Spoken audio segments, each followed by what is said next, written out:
Praise the Lord Jesus. Bwana Yesu asifiwe, jina la Bwana libarikiwe.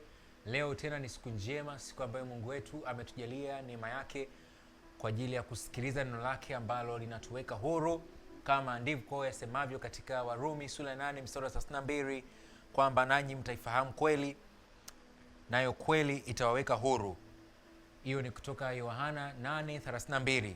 Nanyi mtaifahamu kweli, nayo kweli itaweka huru. And you shall know the truth, and the truth shall make you free. The only truth that will make you free is the truth that you know. The only truth that will benefit you is the truth that you know. The only truth that will liberate you and give you wisdom and give you freedom is the truth that you know. Hallelujah. Maandiko yanasema watu wangu wanaangamia kwa kukosa maarifa, wanaangamizwa kwa kukosa maarifa. Sio watu wa duniani, sio watu ambao hawamwamini Mungu.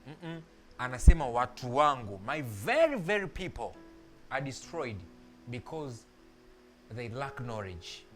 But God is so gracious, is so great, merciful. We are here to be imparted with knowledge of God, to be imparted with the wisdom of God. Every time you hear the word of God, every time you hear the man of God is communicating the word of God, you will benefit with three things. Number one, from the word that you hear from the man of God, you will get faith, because faith comes by hearing. Imani chanzo chake ni kusikia, na kusikia kuja kwa neno la Kristo.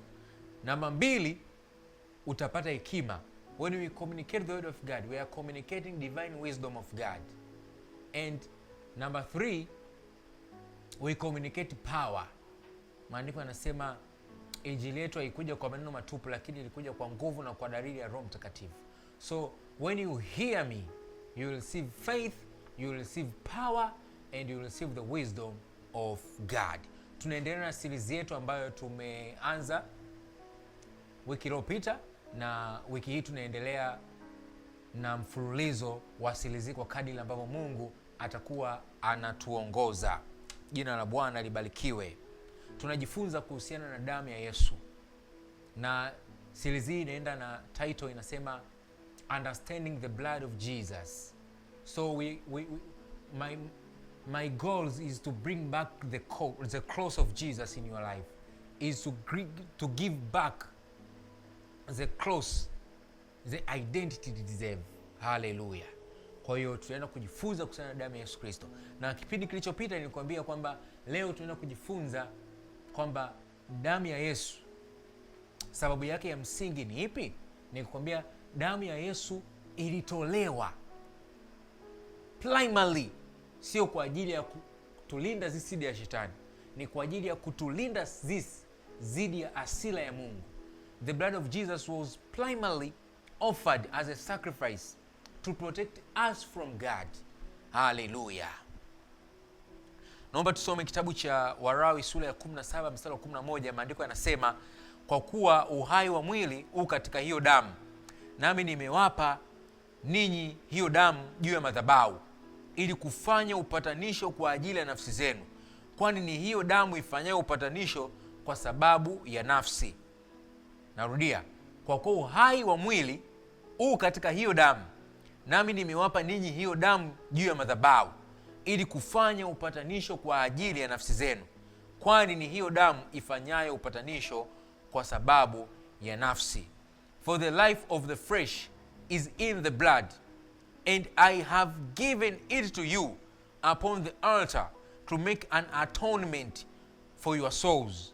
For it is the blood that make an atonement for the soul. I repeat, for the life of the flesh is in the blood, and I have given it to you upon the altar to make an atonement for your souls. For it is the blood that make an atonement for your souls. Hallelujah. Hallelujah. Na kitabu cha Kutoka 30 mstari wa 10, maandiko yanasema, naye Haruni atafanya upatanisho juu ya pembe zake mara moja kila mwaka kwa damu ya ile sadaka ya dhambi ya kufanya upatanisho. Mara moja kila mwaka ataifanyia upatanisho katika vizazi vyenu vyote. Ni takatifu sana kwa Bwana. Narudia, naye Haruni atafanya upatanisho juu ya pembe zake mara moja kila mwaka kwa damu ya ile sadaka ya dhambi ya kufanya upatanisho. Mara moja kila mwaka ataifanyia upatanisho katika vizazi vyenu vyote. Ni takatifu sana kwa Bwana. And Aaron shall make an atonement upon the horns of it once in a year with the blood of the sin offering of atonement. Once in the year shall he make atonement upon it throughout your generation. It is most holy unto the Lord. Hallelujah. I repeat, hear me by the Spirit. And Aaron shall make an atonement upon the horn of it once in a year with the blood of sin offering of atonement. Once in a year shall make an atonement upon throughout the generation. It is the most holy unto the Lord. Bwana Yesu asifiwe. Hii ilikuwa ni practice ambayo Mungu alikuwa amewaagiza wana wa Israeli kwamba damu itatolewa kama njia ya upatanisho kati ya wanadamu na Mungu. Hawa wanadamu ambao wamefanya dhambi, wapo katika hali ya dhambi na dhambi zao zimewatenga na uso wa Mungu, hawawezi kuhusiana na Mungu kwa sababu ya uovu wao, kwa sababu ya dhambi zao. Dhambi imesimama kati ya Mungu na wanadamu. Haleluya. Mungu anatoa maagizo ambayo yatawafanya wanadamu waweze kupata upatanisho na Mungu. Bwana Yesu asifiwe. Na anasema mtakuwa mnatoa damu of atonement. Hiyo damu ndio itakuwa kwenu upatanisho wa kuwapatanisha ninyi na mimi. Haleluya. Maandiko yanasema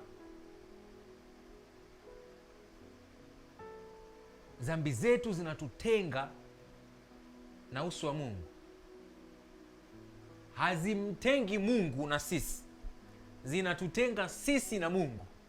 This is so important for you to comprehend. The sin does not separate God from you. It separates you from God. God is holy. God is perfect. God is mighty. God is powerful. Sin does not affect God. Sin does not affect God. Dhambi haimuasiri Mungu. Mungu haathiriki na chochote. Sin does not change God.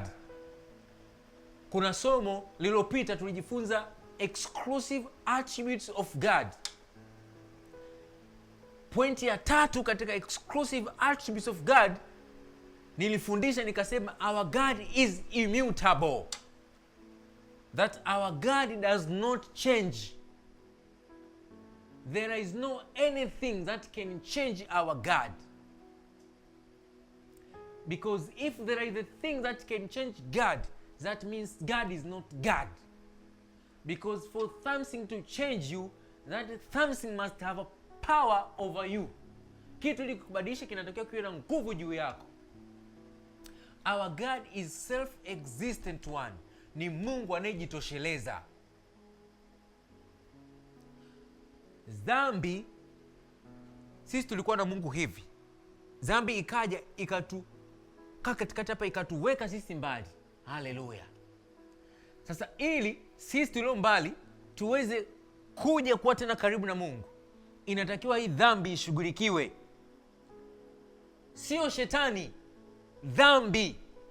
Kwa damu tangu kipindi cha Agano la Kale ilitolewa kama upatanisho wa kumpatanisha Mungu na wanadamu, na sio kushughulika na shetani. Hallelujah.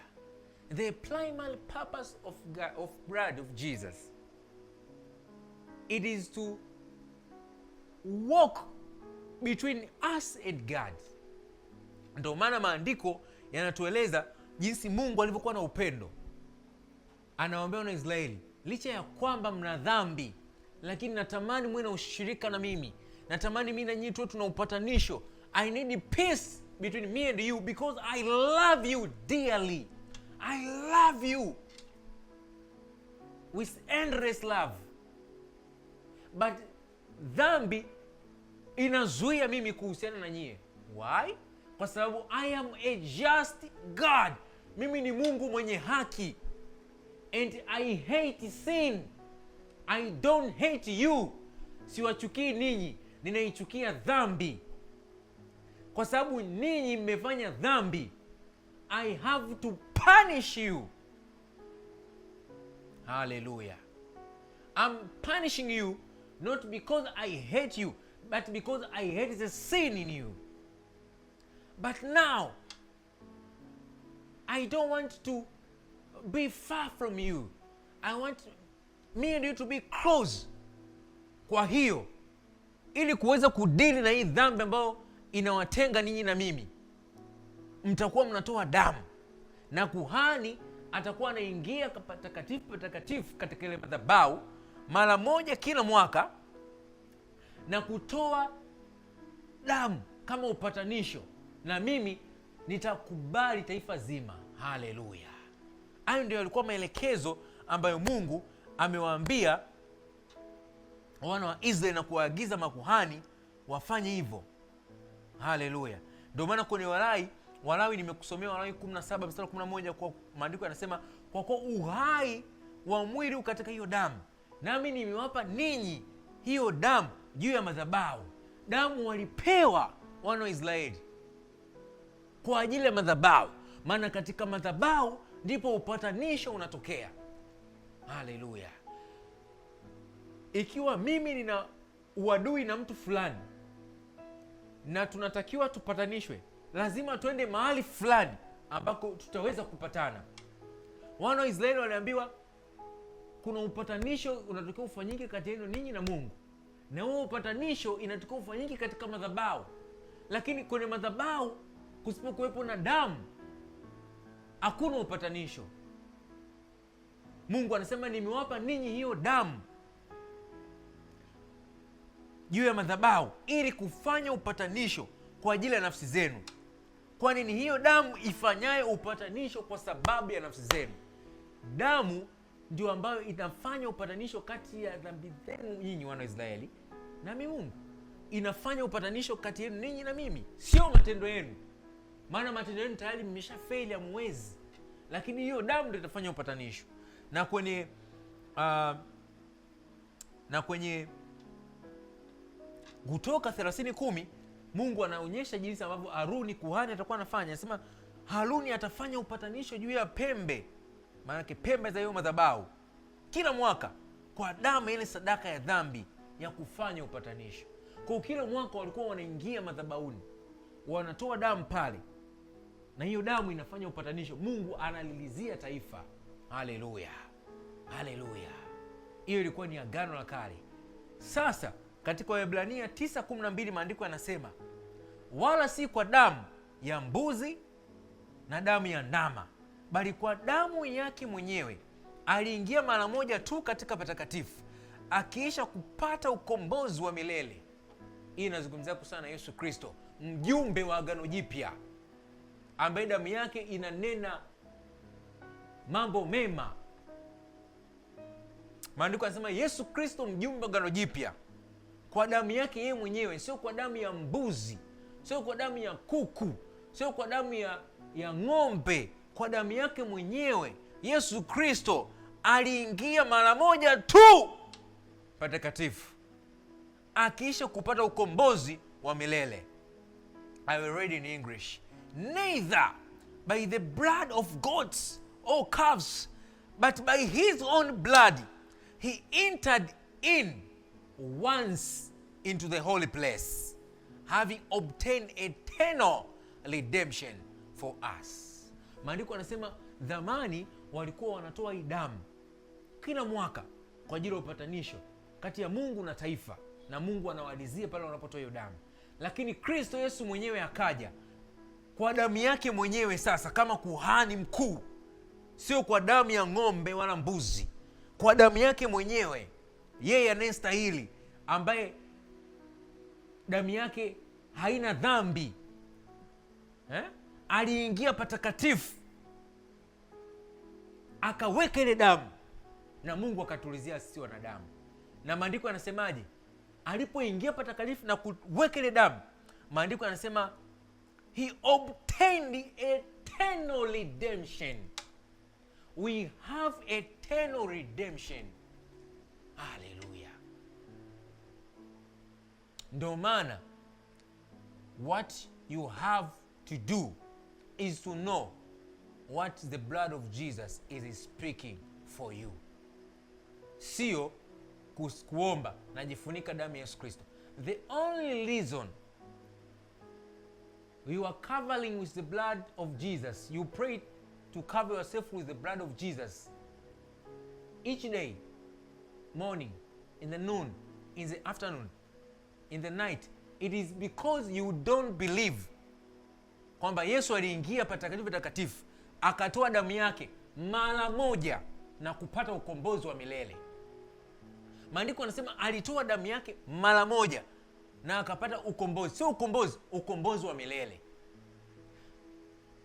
If you believe the blood of Jesus is so powerful, why in the morning you pray yourself to be covered with the blood of Jesus, and then when you pray in the evening, you also pray again the blood of Jesus to cover you?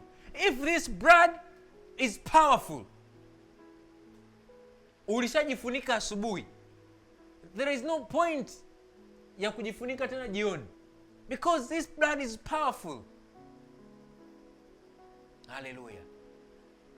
Maandiko yanasema aliingia patakatifu katika madhabahu ya mbinguni, akaweka pale damu yake kwa upatanisho. Kwa damu ya Yesu kwenye madhabahu ya Mungu inazungumza mambo mema, inazungumza msamaha, inazungumza amani, ukombozi, inazungumza Mungu, watu wamepatanishwa na wewe. Haleluya. Maana mimi nilifanyika dhambi kwa ajili yao, na wewe pale msalabani ulikuwa kwenye mwili wangu ukiadhibu dhambi na kuupatanisha ulimwengu na wewe mwenyewe. Ndivyo maandiko yasemavyo. Mungu alikuwa ndani ya Kristo akiupatanisha ulimwengu na yeye kupitia damu ya Yesu Kristo. Haleluya. Kwa hiyo damu ilitolewa ili kutupatanisha sisi na Mungu, sio kwa ajili ya shetani. Hauoni kwenye maandiko mahali popote pale damu ilitolewa kwa ajili ya shetani. Hata kipindi cha Agano la Kale hauoni maandiko yanaelekeza kwamba wana Israeli wanaambiwa toeni damu ili mumshinde shetani. Maandiko yanasema damu ilikuwa ni kuwapatanisha wao, ni kuwapa wao msamaha. Haleluya. Sasa wao walikuwa wanatakiwa wafanye mara kwa mara, kwa sababu damu walizokuwa wanazitumia, number one, zilikuwa hazina quality na zilikuwa hazina sauti. Haleluya. But the blood of Jesus is innocent, righteous and precious blood. Damu ile walikuwa ni quantity based. Now we have the blood of Jesus which is quality based. So now it is quality over quantity. Ndio maana Yesu alitoa damu yake mara hii, akapeleka damu yake kwenye madhabahu ya Mungu kama upatanisho mara hii, na kupata ukombozi wa milele. Damu za mafahali, damu za mbuzi hazina sauti, but the blood of Jesus has voice. Damu ya Yesu ina sauti and is speaking better things for you. The only thing that you have to do is to listen what the blood of Jesus is speaking for you. The blood of Jesus is speaking forgiveness. You are forgiven. The blood of Jesus is speaking redemption. You are redeemed by the blood of Jesus. The blood of Jesus is speaking peace. You have peace in Jesus. The blood of Jesus is speaking cleansings umesafishwa kwa damu ya Yesu Kristo. The blood of Jesus is speaking rebate and freedom. Hallelujah. The blood of Jesus is speaking justification. You are not justified by your deeds, by your performance. Hauhesabiwi haki kwa matendo yako. Unahesabiwa haki kwa sababu damu ya Yesu Kristo imetolewa kwa ajili yako. Hallelujah. Mungu akikutazama wewe ambao umeokoka, hakuoni wewe, anamuona Kristo. Ndivyo maandiko yanavyosema kwamba nimesulubiwa pamoja na Kristo, lakini ni hai. Na uhai niliokuwa nao katika mwili wangu ninao katika imani ya mwana wa Mungu. Sio mimi tena, ila Kristo anaishi ndani yangu. Yeye alinipenda akatoa roho yake. I am crucified with Christ, but I'm alive. Nevertheless, not I, but Christ live in me. And the life that I live in my body, I live by the faith of the Son of God, who loved himself and he gave up for me. So when God see you, he see Jesus, because the life that you have now is Jesus living through you. Wewe ulishakufa pale msalabani. Ndio maana maandiko yanasema, tazama mtu akiwa ndani ya Kristo amekuwa kiumbe kipya. Kiumbe kipya maana yake nini? Hiki kiumbe hakikuwepo, kimekuwa kipya. The only reason you still in problem na haya mambo ni kwa sababu you don't know you have become a new creation. You don't know that you are a new creation. You don't know it is not you that you live in this body. It is Christ indwelling this body. It is Christ living this body. Hallelujah. Hallelujah. Kwa damu ya Yesu imetolewa kwa ajili ya kutupatanisha wanadamu na Mungu. Mungu ni Mungu mwenye haki. Kwa sababu ni Mungu mwenye haki,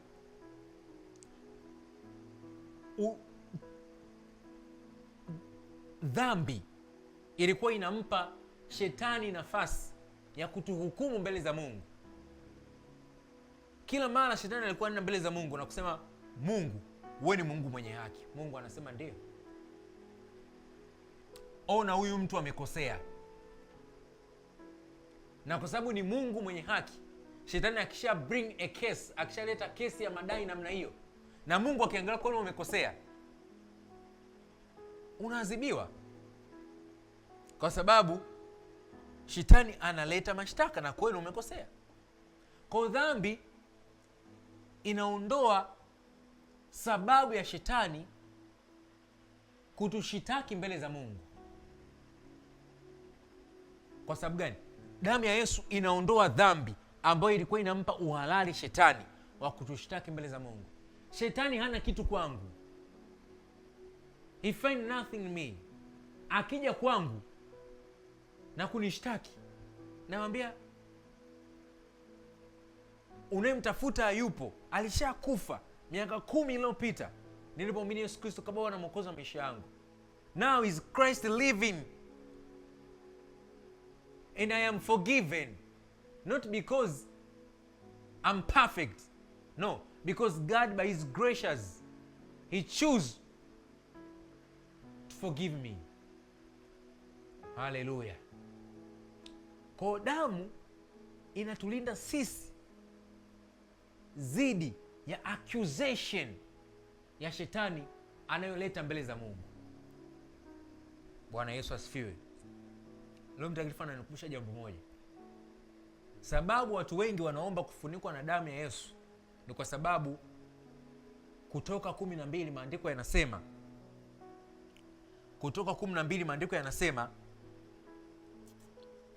mstari wa 7, nao watatwaa baadhi ya damu na kuipaka katika miimo miwili na katika kizingiti cha juu cha mlango ya zile nyumba, na ile damu itakuwa ishara kwenu katika zile nyumba mtakazokuwamo, nami nitakapoiona ile damu nitapita juu yenu.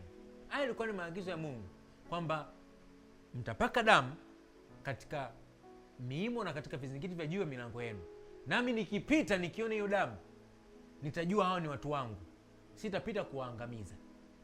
Angalia, hii damu inatolewa na kupakwa kwenye milango, sio kuwalinda wana wa Israeli dhidi ya shetani, ni kuwalinda wana wa Israeli dhidi ya Mungu.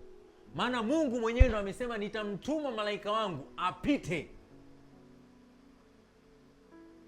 Malaika akiona alama ya damu atapita. So God is protecting you from himself, because he is the one that sends the angel to kill every household ambayo hata una damu. It is not against Satan. Tumefanya damu ya Yesu kuwa against Satan, lakini it is not biblical. Hauoni maandiko mahali popote pale, maandiko mitume wanaenda wanamwombea mtume na pepo, wanasema damu ya Yesu. In the mighty name of Jesus, you demon, come out. In my name you shall cast out devils. Not by my blood, but the blood of Jesus. Because you are redeemed by the blood of Jesus. You are forgiven by the blood of Jesus. The blood of Jesus is giving you right standing with God. The blood of Jesus is allowing the presence of God to dwell in you, around you. And by that presence of God that you have because of the blood of Jesus, you cast out devils. Yesu anasema, mnasema natoa pepo kwa mkuu wa pepo, lakini I cast out devils by the finger of God, which is the Holy Spirit. And we know the presence of God is the Holy Spirit manifesting in us. So when you say the blood of Jesus, you need to have a right understanding. It is not the blood that casts out devils in the name of Jesus, but it's the blood of Jesus. When you mention it, it's giving you, it is showing that you understand that it is not by your power, it is not by your mighty, but God's grace, because of the blood of Jesus, give you right standing with God, so that you can be experiencing his presence. And by his presence, in the mighty name of Jesus, you cast out devils. Hallelujah. Unaona hapo kwenye Kutoka, Mungu anawambia pakeni damu, na malaika akipita akiona hiyo damu hata waangamiza. Kwa hiyo God was trying to protect his people from himself. How? By putting blood. The same today. God, because of the blood of Jesus, we are protected from God's wrath. Tunalindwa na hukumu na ghadhabu ya Mungu kwa sababu ya damu ya Yesu. When God see me, he see me covered with the blood of Jesus. When I sin, I come to my Father. Father, sorry, I have sinned. But thank you for the blood of Jesus, because in the blood of Jesus, I have forgiveness of sin. You see? Hallelujah. Maandiko yanasema katika Waebrania 1:7, katika yeye mnao ukombozi, yaani msamaha wa dhambi. Katika yeye, in his blood you have redemption, forgiveness of sin, according to his riches in grace. Mungu anatusamehe kwa sababu ya wingi wa neema yake, sio kwa sababu tunalia sana tunapotubu. No. Because of the grace that we found in the blood of Jesus. So the blood of Jesus is to protect us from God. Because when the devil come to accuse us before God, God say, nah, see, you devil, look, the blood of Jesus have been shedded for them. I don't have any wrath against them. Sina hasira nao, maana damu ya Yesu Kristo imeshakizi hasira yangu. Mungu hana hasira na mwanadamu yoyote yule, kwa sababu damu ya Yesu ilikizi ghadhabu na hasira ya Mungu pale msalabani. Hallelujah. God is loving us. He's not angry with us. Hallelujah. Praise the Lord. we need to celebrate and praise God for the blood of Jesus, because it protects us from God's wrath and judgment. Until now, you don't see what the blood have to do with Satan. The blood have to do with sin that is standing between us and God, so that this sin can be removed, so that we can have a good relationship with God. We can be reconciled with God, tupatanishwe na Mungu. Haleluya. Sasa anapokuja kutuhukumu, hana tena legal basis ya kutuhukumu, maana tunapatanishwa kwa damu ya Yesu Kristo. Means tunapatanishwa kwa neema, sio kwa sababu ya matendo ambayo tumetenda. Kwa unapoitazama damu ya Yesu, unaona neema ya Mungu. You see the grace of God. Hallelujah. Kwa hiyo kwenye hiki kipindi nataka nikuwekea msingi, kukuonyesha kule ambako tunaelekea. Baada ya mambo mengi sana ambayo tutaenda kujifunza kuhusiana na damu ya Yesu, lakini I wanted today to show you the blood of Jesus primarily protect us from God's wrath. It does not protect us from Satan. The blood of God, the blood of Jesus, deal with the sin that separate us with God. It remove the sin and reconcile us with God. Itatupatanisha na Mungu. Now we have right standing with God. When God see me, He does not see me as a sinner. He see me as His child, accepted in beloved. Accepted in beloved. And you know who is beloved? Jesus. Maandiko yanasema we are accepted in beloved means we are accepted in Jesus. We are not accepted based on our performance or our deeds. Hallelujah. But we are accepted in beloved, in Christ Jesus. We are accepted in the blood of Jesus. Hii inakufanya uone damu ya Yesu jinsi ambavyo ina nguvu, jinsi ambavyo it's so powerful. You know, tumefanya damu ya Yesu ionekane haina nguvu kwa sababu we think the blood of Jesus deal direct with the devil. You know, the devil is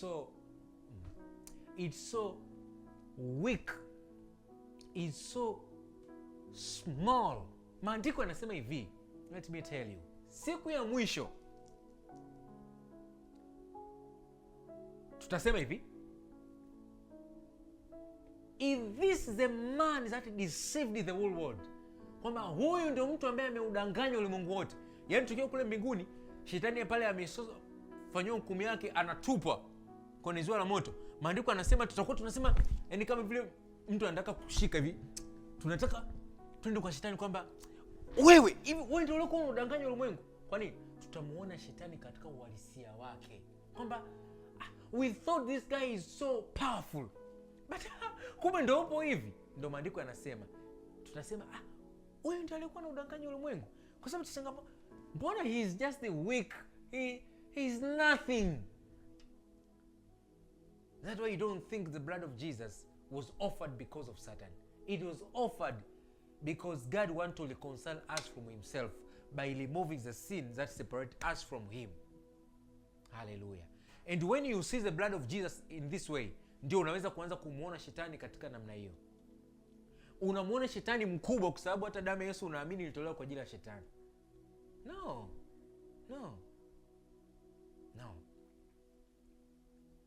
Oh, and this is amazing. Scripture will say this, like this. Is this the man that deceived the whole world? You see, Scripture reduced Satan very low to make him, or to call him a man. You know, a man there is not that means Satan is a man. He's a human being. It means that, is this the carnal man? And he's too carnal. You know, carnal mind, eh? He's too carnal. Is this the carnal being that deceived the whole world?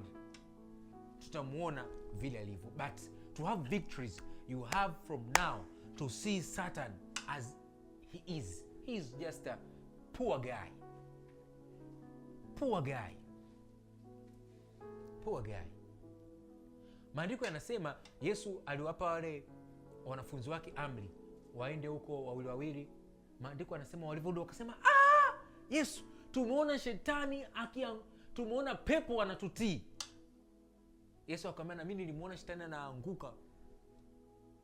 You see, haikuhitaji hata damu ya Yesu kuwapa wale watu nguvu zidi ya shetani. Yesu aliwaambia, in my name cast out demons. Even when the blood was not already shedded. Despite, angalia sasa hivi, we are redeemed with the blood. That means when we walk with the name of Jesus, the power that follows is amazing. Hallelujah. Tukutane kipindi kijacho. Nitaenda kukuonyesha vizuri sana kuhusiana na damu ya Yesu Kristo, especially kwenye kitabu cha Ufunuo. Maandiko yanasema, nao wakamshinda shetani kwa damu ya mwanakondoo na kwa neno la ushuhuda wao. I'm going to teach you very profound revelation, very profound biblical truth in that scripture. Kwa sababu hilo andiko pamoja na ile la Kutoka 12, afu zote ni sura 12, Kutoka 12 na ile Ufunuo 12. What? About 12. Ndio kukuonyesha maana haya maandiko mawili ndio yanafanya tumeelewa vibaya. Kwa hiyo we don't live in the way we are supposed to live with the blood of Jesus. Subscribe, link, share this link to your friends so that they can learn also. Comment, like this video, and God will bless you. Yesu Kristo amefia msalabani kwa ajili ya dhambi zako, kukuokoa wewe na kukuleta katika upatanisho na Mungu. Sali sala hii kama unataka wokovu uingie ndani yako na utembee katika upya wa Kristo. Sema, Bwana Yesu, asante kwa damu yako ilimwagika msalabani kwa ajili ya dhambi zangu. Asante kwa sababu ulikufa kwa ajili ya dhambi zangu na ukafufuka ili nipewe haki. Leo ninakuamini wewe kama Bwana na Mwokozi wa maisha yangu. Ingia ndani yangu na utawale maisha yangu, nami niishi na kutumikia siku zote. Amen. Kama umesali sala hiyo, umekuwa mwana wa Mungu. Salvation, it is not emotional things. Salvation, it is revelatory things. Wokovu sio swala la hisia, ni swala la kiufunuo. Hallelujah. Hata kama huja feel jig because you pray this prayer by faith in your heart, you now have salvation. God bless you. Tukutane kipindi kijacho. Amen.